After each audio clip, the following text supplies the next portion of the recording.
ये जो पढ़ रही हैं और आगे बढ़ रही हैं औरत सावित्रीबाई फुले, ये है आपकी बदौलत।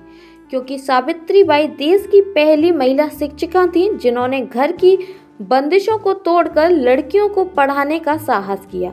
फुले ने ये हिम्मत तब की जब लड़कियों को पढ़ाना गैर जरूरी माना जाता था। आज सावित्रीबाई फुले की जयंती है, जिन्हें सिर्फ एक शिक्षिका होने पर ऐसा प्रतीत कराया गया जैसे कि वह एक आरोपी हैं और कोई अपराध कर रही हैं।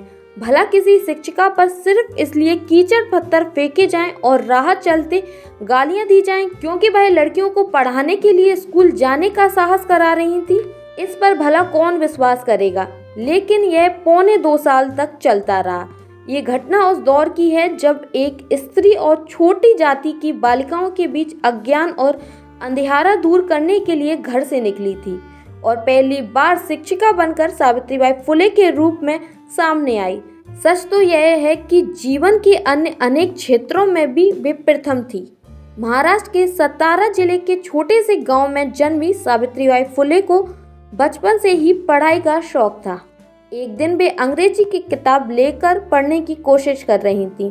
उस दौरान उनके पिता ने उन्हें देखा और किताब फेंककर उन्हें डांटा, लेकिन सावित्रीबाई को उनकी डांट से जरा भी फर्क नहीं पड़ा। उन्होंने तभी प्रण ले लिया कि वे शिक्षा लेकर ही रहेंगी। सौभाग्य से उनकी शादी भी ऐसे इंसान से हुई जिनका जन्म ही समाज सुधार और सामाजिक कुरीतियों के विरोध संघर्ष के लिए हुआ था। ज्योतिबा ने इसकी शुरुआत घर परिवार से अशिक्षित पत्नियों को शिक्षित करके, जो कि अपनी शादी के समय बिल्कुल निरक्षर थीं।